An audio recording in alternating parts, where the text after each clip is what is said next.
Madame, Monsieur, bonsoir. Bienvenue dans ce journal à la une de l'actualité. Ce soir, élection présidentielle 2020 en Côte d'Ivoire. La campagne se poursuit.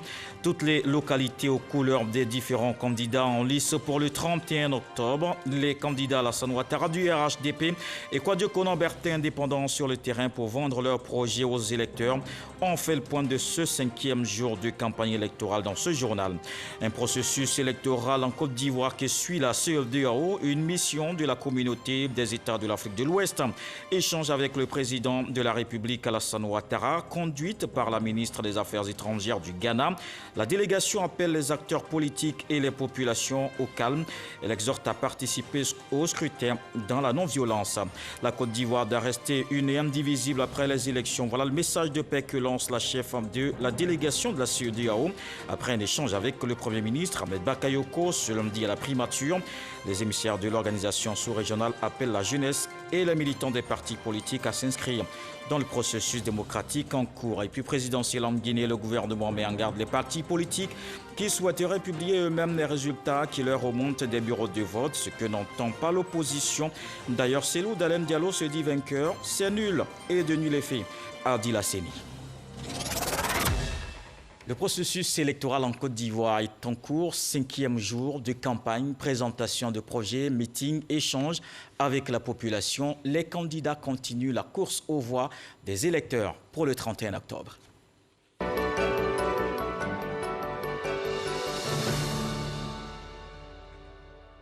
Depuis le début de la campagne pour la présidentielle, le candidat du RHDP, Alassane Ouattara, parle de paix et de réconciliation.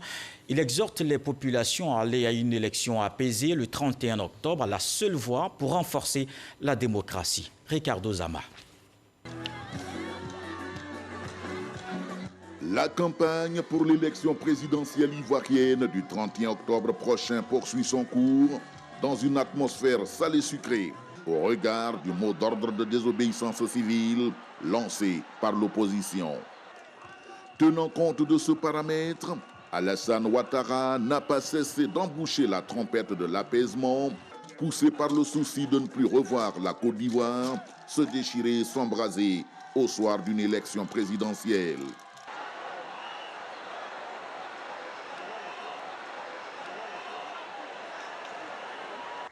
Le 16 octobre dernier à Bouaké, Alassane Ouattara a fait de ce cri du cœur un refrain qu'il a fredonné à toutes les couches sociales de Béké.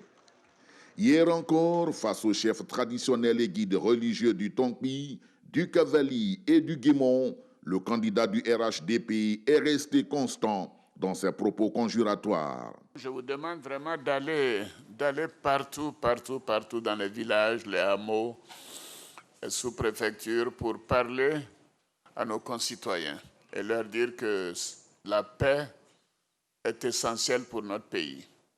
Également leur dire de ne pas répondre aux provocations. En tout cas, je félicite les jeunes du district des montagnes parce que pour le moment, nous n'avons pas de problème ici. Bravo à vous. Et vous savez pourquoi? Moi, je le sais, c'est parce que vous, les élus et les responsables du parti, vous parlez aux jeunes. Oui, je vous félicite.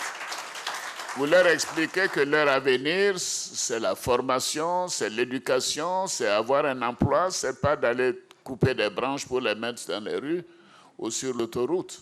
Et mon ambition est de porter notre pays encore plus haut, de le faire rayonner davantage, pour que l'on sache que la Côte d'Ivoire est en de bonnes mains et que la Côte d'Ivoire continuera d'être stable et que la population continueront de connaître la prospérité. Notre pays est un pays de paix et nous devons tout faire pour préserver cette paix, si chère au président Houphouët-Boigny, car sans paix, aucun développement n'est possible.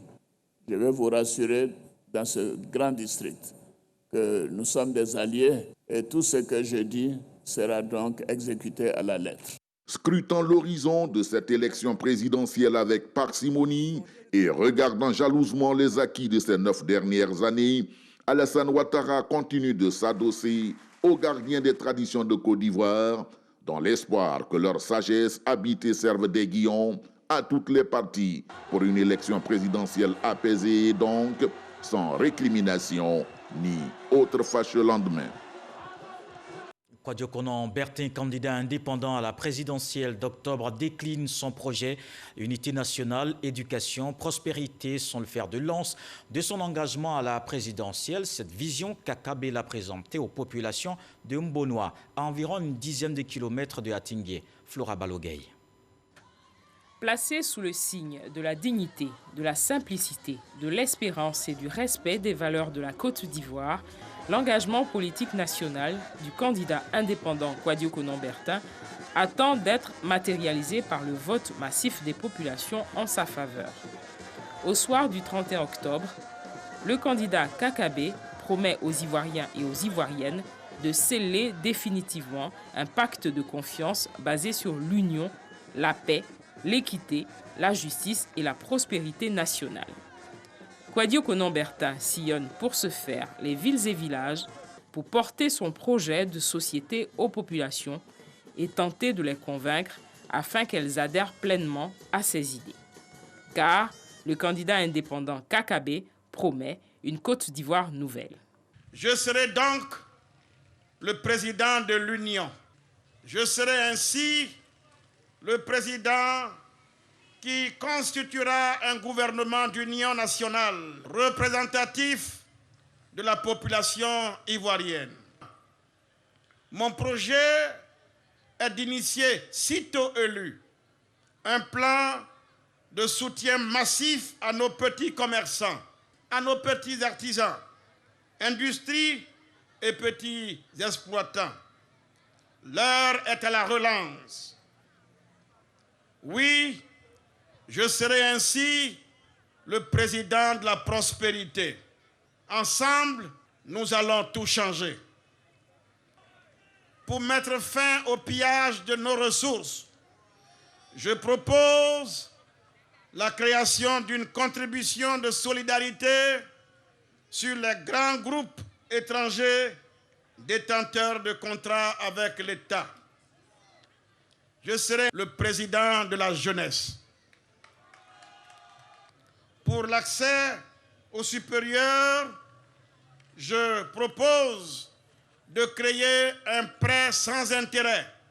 Ce prêt sera remboursable 10 ans après le premier emploi et sera cautionné par l'État. Autre point abordé avec les populations rencontrées, les questions relatives au soutien à l'éducation, à la jeunesse, à l'essor du secteur agricole, à l'industrialisation, à l'autonomisation de la femme et à la sécurité. Il s'agira également de redonner les moyens de survie au secteur culturel. Ces différents engagements devront être couronnés par la lutte contre la corruption.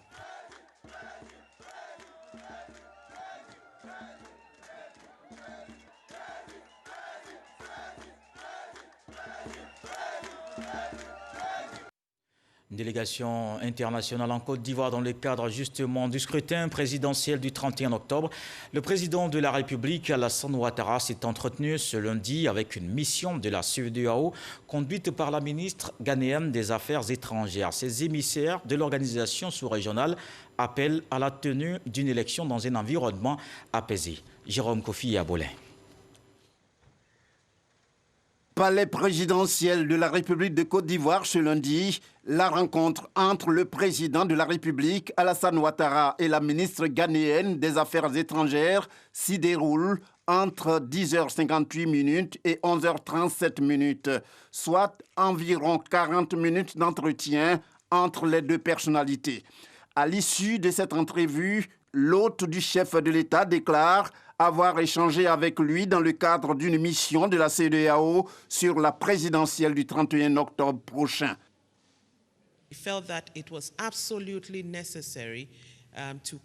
Il nous a paru absolument nécessaire de rencontrer son Excellence, Monsieur le Président, pour l'informer des différentes questions qui avaient été soulevées, lui demander donc au cours de sa campagne d'agir contre la violence. Nous lui avons aussi demandé ses différents points de vue ainsi que ses perspectives sur le scrutin à venir. Monsieur le Président nous a donc assuré du fait de la tenue de la campagne et que cela va se faire dans un environnement apaisé. Il nous a aussi informé du fait que les autorités sont en place et sont prêtes pour s'assurer que donc les citoyens seront sécurisés et que les élections vont se tenir dans un environnement d'apaisement. En saisissant l'opportunité que cette mission de la CEDEAO qu'elle conduit lui offre, Shirley Ayorkor Bachoué en appelle au bon sens de tous. La ministre ghanéenne des Affaires étrangères demande aux militants des partis en compétition de se départir, surtout de la violence, pour une élection apaisée, crédible et transparente, et permettre ainsi à la Côte d'Ivoire de continuer à briller telle une étoile avec ses performances économiques que l'on connaît sur la communauté économique des États de l'Afrique de l'Ouest. La mission de la CEDEAO qui a aussi rencontré le Premier ministre Ahmed Bakayoko ce lundi avec le chef du gouvernement. Ils ont parlé d'élections paisibles. La délégation invite les populations à éviter les actes de violence. Alexis Ouedraogo.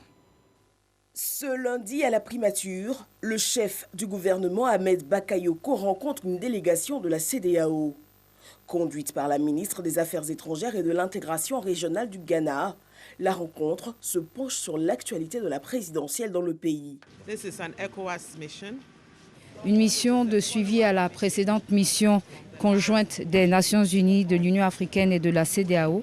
C'est une mission relative au scrutin qui doit se tenir le 31 octobre prochain. Nous avons donc pu échanger avec les différents acteurs politiques, avec le président Bédié, avec l'ancien Premier ministre, M. Afin Guessin, ainsi que le candidat indépendant, M. Kakabe. Alors il a été question donc, de savoir l'état donc, de préparation de la Côte d'Ivoire en vue de la tenue du scrutin. Mais il a été aussi question des différentes préoccupations. Préoccupations qui, pour certaines, ne pourront pas être réalisées. Nous sommes là et nous voulons agir en tant que facilitateurs pour nous assurer qu'effectivement ce scrutin ait lieu. La mission lance surtout un appel pour des élections apaisées le 31 octobre prochain. Nous voulons lancer un appel au peuple de Côte d'Ivoire. Les élections vont avoir lieu. Le monde entier a les yeux rivés sur la Côte d'Ivoire et nous prions que les élections se déroulent dans une atmosphère de paix. La violence n'est jamais une réponse au conflit. Les citoyens qui bloquent les rues, qui se saisissent des équipements électoraux, tous ces actes criminels ne pourront jamais répondre à la question et aux questions qui sont soulevées. Nous sommes dans une démocratie. Si le peuple veut s'exprimer, qu'il s'exprime à travers les votes. Je demande donc au peuple de Côte d'Ivoire de se lever, d'aller voter, mais de ne pas agir en tant que personnes qui vont perpétrer des actes de violence. La Côte d'Ivoire est un si beau pays. Nous souhaitions qu'elle le demeure le même et que la Côte d'Ivoire demeure un pays un et indivisible après les élections. Une fois encore, nous disons non à la violence. Une rencontre de la mission avec le chef de l'État est prévue dans le courant de cette journée. Et la CEDEAO qui a effectivement échangé avec le chef de l'État, comme on l'a d'ailleurs vu il y a quelques instants. La mission a quitté Abidjan aujourd'hui après 3 jours passés dans le pays. Elle a rencontré les acteurs politiques, parties prenantes dans le processus électoral, notamment les candidats à l'élection présidentielle. L'organisation sous-régionale exhorte à privilégier la paix en évitant la violence. Et notre mission s'intéresse aussi au processus électoral en cours dans le pays. Le National Democratic Institute échange avec le Premier ministre Ahmed Bakayoko. La délégation du NDI est venue s'imprégner des procédures mises en place par le gouvernement pour des élections apaisées. L'Institut entend par ailleurs apporter son expertise et son assistance pour le bon déroulement du scrutin de ce 31 octobre.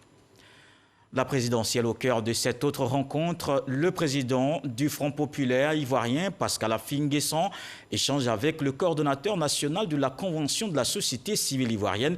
Ils ont évoqué la situation sociopolitique. On fait le point avec Astou Touré. Mahamadou Kouma à la tête d'une délégation de la Convention de la société civile au siège du Front populaire ivoirien pour échanger sur la situation sociopolitique. Nous avons fait un tour sur l'ensemble des questions pour connaître leurs motivations, leurs préoccupations. Et je pense que nous sommes en phase sur la nécessité de travailler, d'œuvrer à l'apaisement du front social.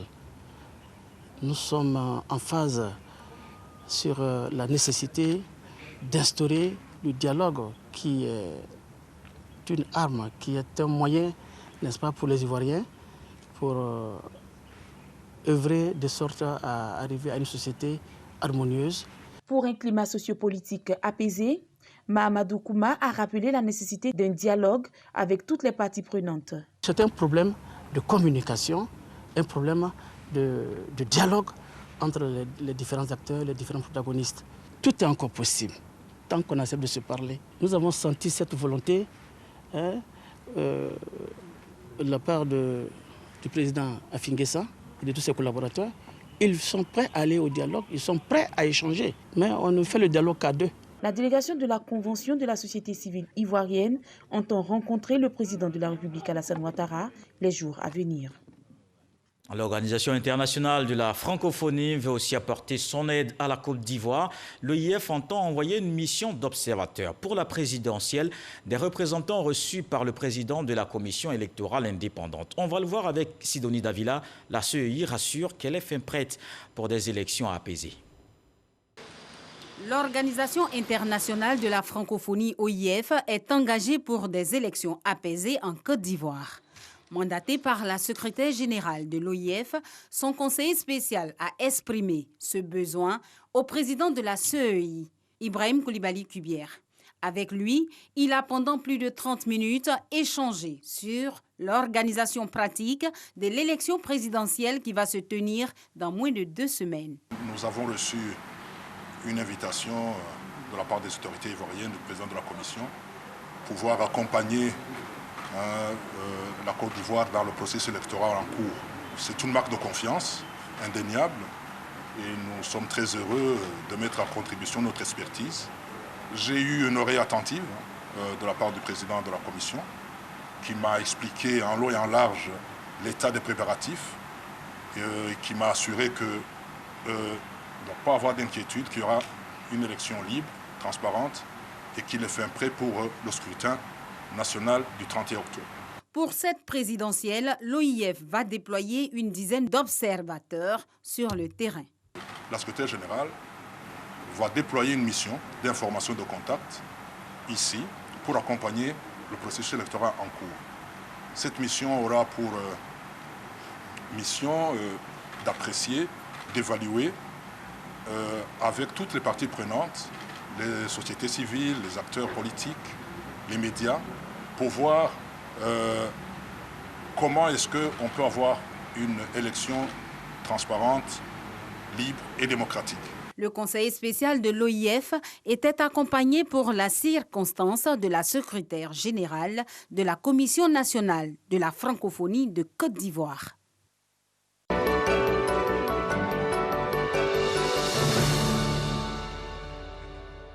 Ce qui fait l'actualité ce soir, c'est aussi cet appel de la FESI. La Fédération estudiantine annonce la suspension de son mot d'ordre de grève. Une grève contre les frais annexes des COGES devait débuter aujourd'hui pour 72 heures. Elle n'aura finalement pas lieu.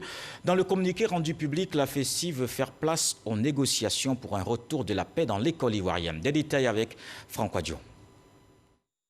C'est le calme plat dans plusieurs établissements scolaires du pays suite au mouvement d'interruption des cours lancé par la FESI dès ce lundi 19 octobre.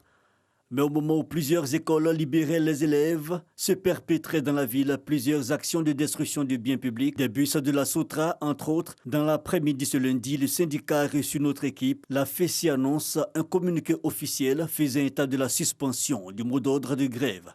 La Fédération estudiantine et scolaire de Côte d'Ivoire, FESI, dans sa démarche de mettre fin aux frais annexes, a lancé une grève de 72 heures pour marquer son indignation. Elle a simplement et purement demandé aux élèves de rester à la maison pour faire respecter le mot d'ordre. Cependant, des personnes nous attribuent à tort des violences observées ce jour dans l'intention de salir notre noble lutte. La FESI voudrait féliciter tous les élèves qui ont fait respecter le mot d'ordre en restant à la maison et informe l'ensemble de ces sections, coordination, aussi bien l'ensemble des partenaires du système éducatif de la suspension du mot d'ordre de grève pour faire place aux négociations sollicitées par les autorités. Avec cette suspension, reste à espérer une reprise effective des cours dès ce mardi 20 octobre. L'école va donc continuer son cours normal partout, comme à Worofla, dans le Worodougou. La mise en œuvre depuis 2015 de la politique de l'école obligatoire et la sensibilisation de proximité ont joué en faveur de la scolarisation et du maintien des filles à l'école. Incursion dans l'univers de l'école de Gbemazo où la jeune fille a pris toute sa place. Elle est déterminée à réussir. C'est un reportage de Kader Sogodougou.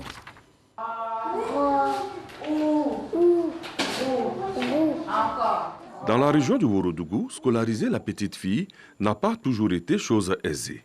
Gbemazo, village de la dite région, situé dans la sous-préfecture de Worofla, dans le département de Séguéla, ne dérogeait pas à la règle. La raison, l'attachement des populations à leurs pratiques culturelles et religieuses. Avant même, nous, on dit qu'on n'a pas fille à l'école. C'est pas tout le monde qui comprenait qu'il fallait envoyer leurs enfants à l'école. La plus forte raison, faire partie des filles à l'école. C'était vraiment la croix et la bannière. Aujourd'hui, à l'école primaire publique de Gbemazo, dans les salles de classe, la parité est remarquable. De 37,28% en 2013, on enregistre en 2020 52,77% de filles dans les salles de classe.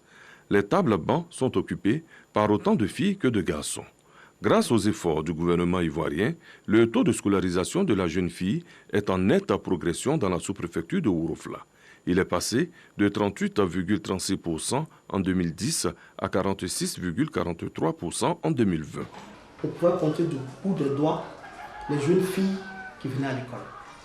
Mais ça fait maintenant 6 ans, on voit que chaque année, le temps ne fait qu'augmenter. Filles, garçons, on a mis tout dedans. Cette année, il y en a qui vont passer bac, il y en a qui vont passer brevet. Dans les écoles, les filles occupent très souvent les premières places au classement. Intelligentes et déterminées, elles affichent leurs ambitions. Les écoliers aspirent à jouer pleinement leur partition dans le développement de leur localité et partant de toute la Côte d'Ivoire. Je suis contente de venir à l'école.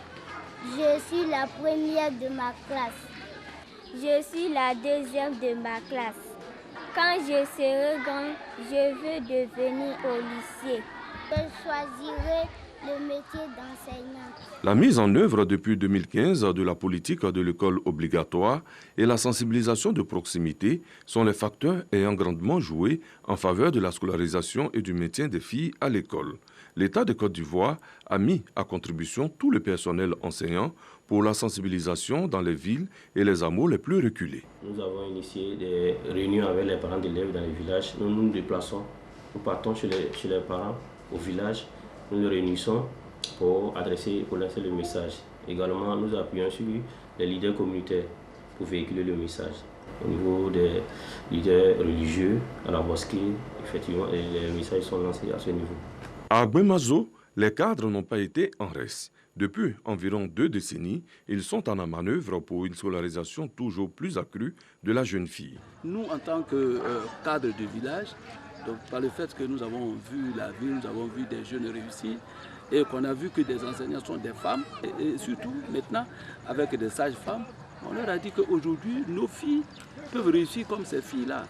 Il n'y a que les cadres qui peuvent servir de relais, ne serait-ce que pour relayer les messages du gouvernement et aussi mobiliser les populations, les mettre ensemble. Cette stratégie appliquée à Gbemazo et à toutes les localités du territoire national porte ses fruits. De 2011 à 2018, l'indice de parité filles-garçons s'est amélioré d'environ 0,12 points et le taux net de scolarisation s'est amélioré de 18,46 points.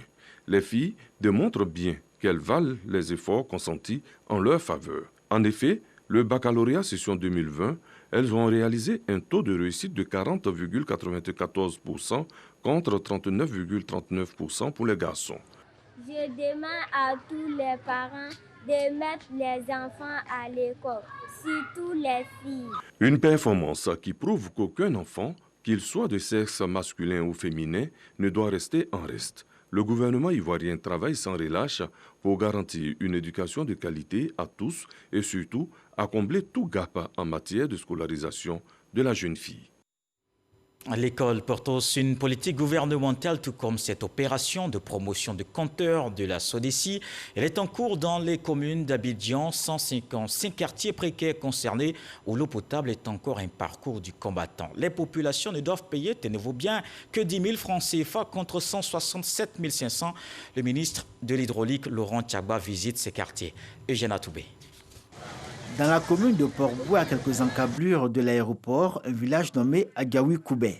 Ici, des travaux de renforcement du réseau d'eau potable sont en cours. Le ministre de l'Hydraulique, accompagné des responsables des structures sous tutelle, y est arrivé pour rassurer la population que le temps de l'eau potable apportée est toujours disponible pour tous et pour très bientôt. Une ère nouvelle à Agaoui-Koubé où l'accès à l'eau potable est encore une bataille quotidienne. On paye l'eau, 50 dans le bidon, tout ça nous fatigue. 400, souvent c'est 500. Moi, il y a beaucoup d'enfants. J'ai 10 bidons de l'eau. Par jour, je vais payer l'eau, c'est 1000 francs. Pour que ça fait une semaine. Maintenant, l'eau depuis, on lave les assiettes avec les habits. Le renforcement des ouvrages de desserte en eau potable à Agaoui-Koubé est accompagné d'une promotion de l'abonnement SODECI afin que tous les ménages puissent se procurer un compteur moyennant 10 000 francs CFA. Une mesure sociale décidée par le gouvernement dans plusieurs sous-quartiers d'Abidjan qui souffrent de l'absence de canalisation. Ces garçons, on prend bidon, aller chercher l'eau ailleurs pour venir donner à madame. Maintenant là, il envoie l'eau ici et donne tout le monde. Il dit encore 10 000 francs. Vraiment, je suis content. Les populations adhèrent à ce projet, puisque pour juste cette semaine, nous avons presque plus de 200 personnes qui ont payé. Vous avez seulement besoin de votre carte d'identité, que ce soit un permis, un passeport, une attestation. La validité n'a pas d'importance. Au nombre des sous-quartiers touchés par cette opération de promotion des compteurs SODECI, Gbebouto et Santé 3, plus connus sous le nom de Moussikro. Les travaux sont achevés et le défi pour ces sous-quartiers reste l'abonnement des populations, à hauteur de 10 000 francs CFA pour l'obtention d'un compteur. On a déjà fait porte en porte et on a expliqué le bienfait. Parce que quelque chose qui est 160 et quelques mille et qu'on nous dit 10 000 francs, c'est une aubaine pour toute la population. Nous sensibilisons les populations pour qu'ils aillent s'inscrire à l'effet de payer les 10 000 francs et d'avoir leur compteur et permettre qu'ils aient de l'eau dans les ménages. Au lieu de payer 167 000, le président a demandé que les populations payent 10 000 francs et l'État payera la différence. Ce sont au total 155 sous-quartiers des communes d'Abidjan qui sont touchés par le programme d'extension du réseau d'adduction en eau potable. Coût de sa réalisation, 47 milliards de francs CFA. Si vous voulez vous rendre dans le village d'Abradinou, dans la sous-préfecture de Bétié, à partir de Yakassi à Tobrou, en passant sur le fleuve Komoé, il vous faut emprunter un bac. Mais pour le faire, pendant les saisons pluvieuses, c'est un véritable calvaire. Étant à motricité humaine, la montée des eaux, il est difficile pour les opérateurs du bac d'assurer aisément la traversée. Notre reporter Emmanuel était dans la localité et nous montre les difficultés que rencontrent les populations au quotidien pendant la saison des pluies. Abradinou, village de la sous-préfecture de Bétié dans la région de l'Indéné-Guablin. Il est distant d'environ 70 km de Yakassa à Tobrou en passant par Bétié par la route. On peut aussi y accéder à partir de Yakassa à Tobrou par le fleuve de la Komoé en parcourant seulement 25 km. Mais pour y arriver, il faut emprunter ce bac. Offert en 2014 par le président de la République Alassane Ouattara, son utilisation n'est pas toujours aisée. Ce bac-là, il faut le rappeler, c'est un bac à motricité humaine. Donc chaque année, quand le niveau du fleuve monte, le courant devient très fort, nous sommes obligés de stopper l'activité du bac. La traversée se fait tous les jours de 6h à 18h. Elle est assurée par des agents de la Géroute. Quand la marée est haute, on arrête la traversée. Mais aujourd'hui, c'est l'inauguration des bâtiments de l'UNASI à Bradinou. Normalement, le bac doit s'arrêter. Oui. Mais si le bac est arrêté, tu vois, de Yakassa à Tobrou, à Bétié à Bradinou, 65 km, ce n'est pas petit trajet. Donc on a fait un effort pour faire plaisir aux autorités qui viennent. Bien qu'il rende service aux populations de cette localité, ce bac leur cause cependant d'énormes désagréments. Venus à Abradinou pour une cérémonie de remise de logement aux agents de santé du dispensaire du village, la directrice exécutive de la fondation Lunasi a fait l'expérience. C'est la première fois que je prends ce bac avec des voitures. La population, je suis bien heureuse d'être dehors parce que comme j'ai un peu de cours de natation, je me dis si ça ne va pas, je vais plonger dans l'eau. J'espère que ça n'arrivera pas. Le pire n'arrivera pas, mais des frayeurs, les occupants du bac en ont eu. La corde qui sert à assurer la traversée a cédé et le bac s'est retrouvé en plein milieu du fleuve pendant près d'1 heure. On peut pas, hein? Mais je suis là, bac marche. Mais comme c'est allé l'eau beaucoup, ça allait se couper, non? Ça a attrapé un bois. Donc il faut l'entendre, ça a laissé le bois. Ça va quoi partir.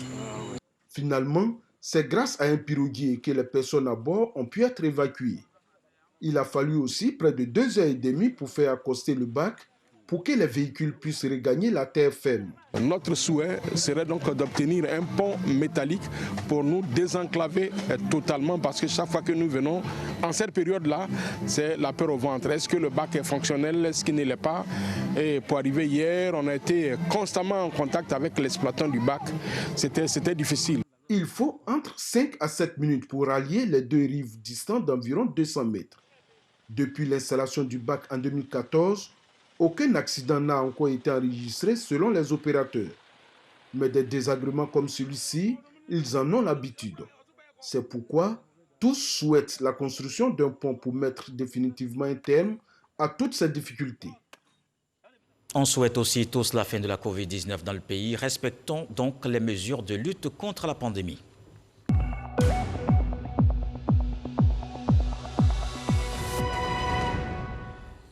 Voici les chiffres de ce lundi 19 octobre. Un nouveau cas de Covid-19 sur 61 échantillons prélevés, soit 1,6% de cas positifs, 8 guéris et 0 décès. La Côte d'Ivoire compte donc 20 324 cas confirmés, dont 20 029 personnes guéries, 121 décès et 174 cas actifs. On maintient donc la lutte contre la pandémie. Allons dans le nord du pays pour voir l'inauguration de la première partie rénovée du centre hospitalier régional de Korogo. C'était aujourd'hui dans la capitale du Poro. Ce sont 17 bâtiments qui abritent les services de réanimation, d'urgence, de bloc opératoire général et obstétrical, d'hospitalisation, de maternité et de pharmacie équipés de matériel de dernière génération. C'est le ministre de la fonction publique, Issa Coulibaly, représentant le Premier ministre Ahmed Bakayoko, qui a procédé à la coupure du ruban. À ses côtés, les ministres Eugène Akaawele et Paulin Danho.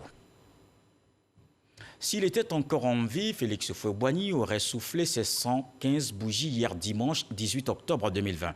Ce 115e anniversaire de naissance du père fondateur de la Côte d'Ivoire moderne, la fondation qui porte son nom l'a célébré à Yamoussoukro.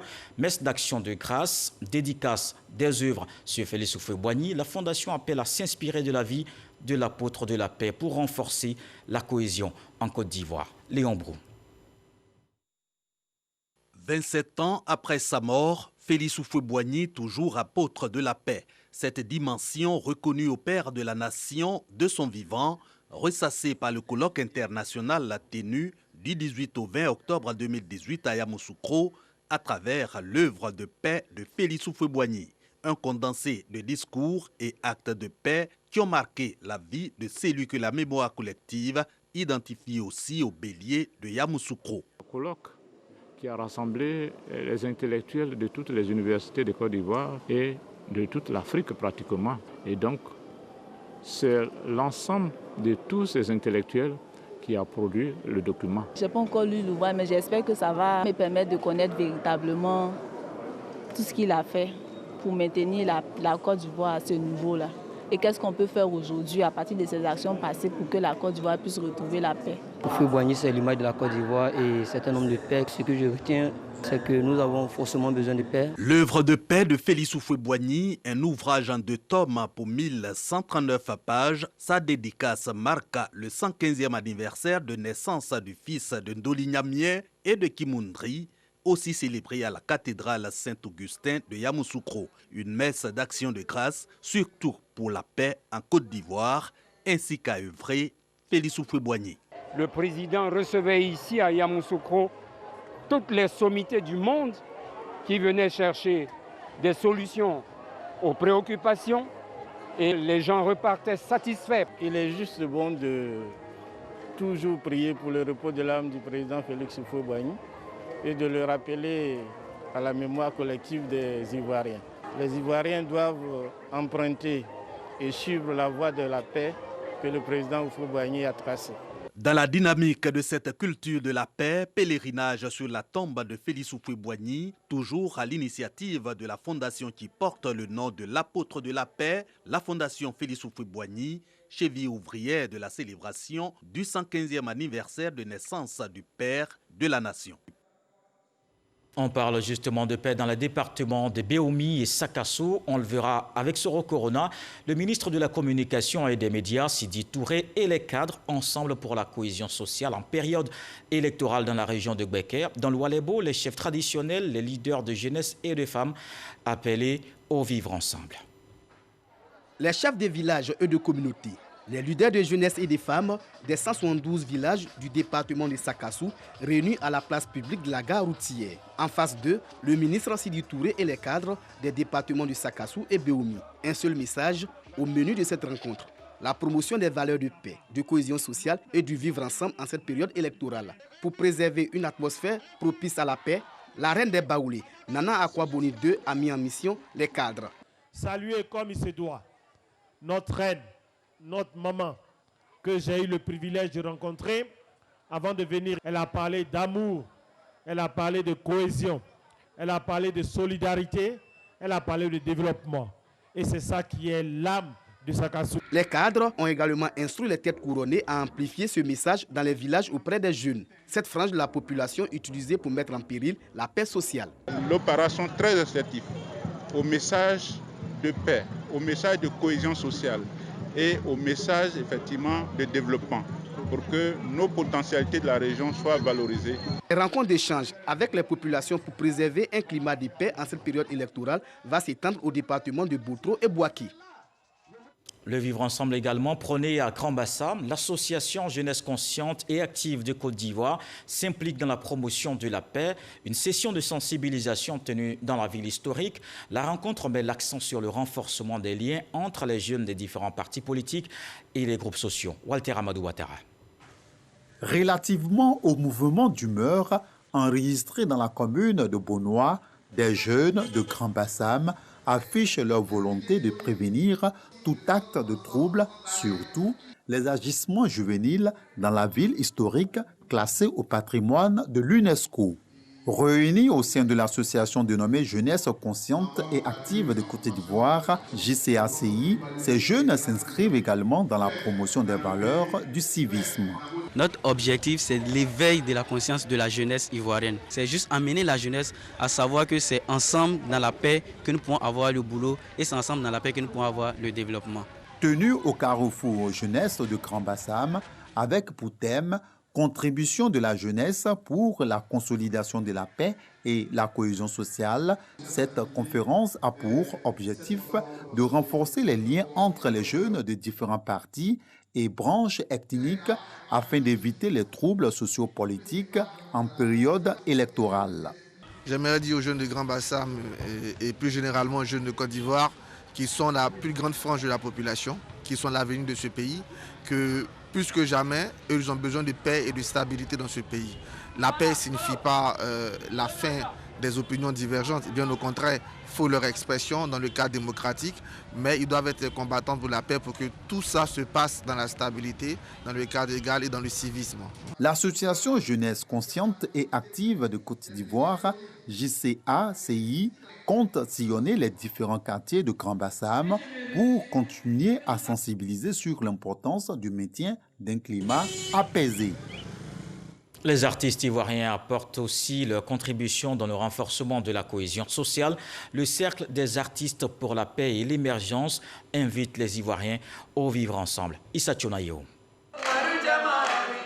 Le Cercle des artistes pour la paix et l'émergence, CAP, engagé pour restaurer un climat de paix en Côte d'Ivoire. À travers le slogan « Agir pour la paix », ils appellent à des élections apaisées en Côte d'Ivoire. Les artistes décident, puisque ce sont nous les éveilleurs de conscience, c'est nous qui apportons la bonne nouvelle au peuple.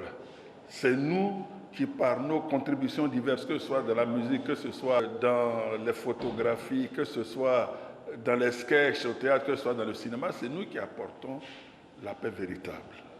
Donc il est bon que nous nous mettions en mission pour porter un message de paix. Parce que la paix est la seule chose qui peut promouvoir notre nation.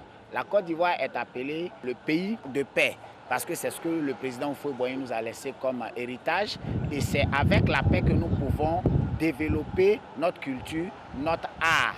L'artiste chanteuse Mawa Traoré a été désignée présidente du CAP. Elle met son mandat sous le signe de la solidarité et de la concorde. À cet effet, elle annonce une tournée à travers tout le pays en compagnie des autres artistes pour prêcher la paix. C'est le lieu de rappeler qu'à cette cérémonie, les candidats à l'élection présidentielle du 31 octobre 2020 ont été conviés à promouvoir la paix partout.